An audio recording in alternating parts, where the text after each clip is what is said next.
Hello friends. Udham Singh Bharat का वो शेर था जिन्होंने जालियांवाला बाग हत्याकांड का बदला लिया था। 1919 में रॉलेट एक्ट के तहत कांग्रेस के सत्यपाल और सैफुद्दीन किचलू को अंग्रेजों द्वारा अरेस्ट करने के बाद पंजाब के अमृतसर में हजारों की तादाद में लोग पार्क में जमा हुए थे। इन लोगों का मकसद था शांति से प्रोटेस्ट करना, लेकिन अंग्रेजों के जनरल रेजिडेंट डायर ने फौज के साथ उन्हें मासूम लोगों को गोलियों से भूनकर रख दिया। इसमें उनका साथ समय पंजाब के गवर्नर रहे माइकल ओडायर ने दिया था। इस संहार को जालियांवाला बाग हत्याकांड का नाम दिया गया। उधम सिंह 1919 में हुए जालियांवाला बाग के नरसंहार के साक्षी थे। सरदार उधम सिंह 26 दिसंबर 1899 का जन्म पंजाब के संगरूर जिले के सुनाम गांव में हुआ था।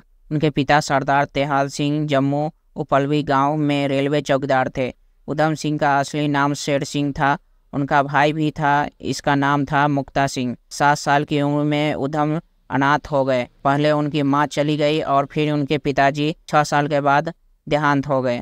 माँ बाप के मरने के बाद उधम सिंह और उनके भाई साधु सिंह अमृतसर के सेंट्रल खालसा अनाथालय में भेज दिया गया। अनाथालय में लोगों ने दोनों भाइयों का नया नाम दिया।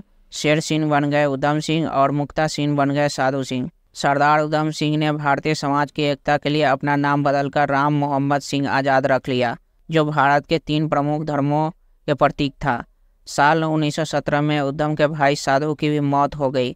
1918 में उधम ने मैट्रिक के एग्जाम पास किए और साल 1919 में उन्होंने अनाथालय छोड़ दिया। उधम सिंह शहीद भगत सिंह के अपना गुरु मानते थे। सरदार उधम सिंह 1919 में हुए जालियांवाला हत्याकांड को उन्होंने देखा था। इस संहार को देखने के बाद उधम सिंह ने स्वतंत्रता की लड़ाई में कूदने और रेजिडेंट डायर और माइकल ओडायर से बदला लेने की प्रतिज्ञा ली थी। सरदार उधम सिंह क्रांतिकारियों के साथ शामिल हुए और उन्हें चंदा इकट्ठा करने देश से बाहर चले गए।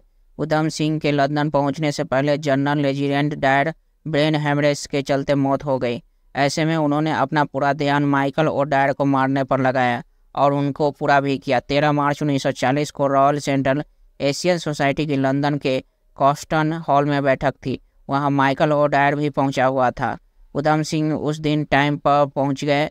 उन्होंने अपनी बंदूक एक किताब के अंदर में छिपा ली। मौका लगने पर उन्होंने निशाना लगाया। 2 गोलियां माइकल ओडायर को लगी, जिनसे उनकी तुरंत मौत हो गई। उधम सिंह पकड़े गए। उन्होंने अंग्रेज सैनिक द्वारा गिरफ्तार कर लिया। इसके बाद उनके ऊपर मुकदमा चलाया और कोर्ट में उनकी पेशी हुई। 4 जून 1940 को उधम सिंह को माइकल ओडायर की हत्या का दोषी ठहराया गया। 31 जुलाई 1940 को उन्होंने पेंटीविले जेल में फांसी दे दी गई। इस तरह से उधम सिंह भारत की आज़ादी की लड़ाई में इतिहास में अमर हो गए। 1974 में ब्रिटेन ने उनके अवशेष भारत को सौंप दिए।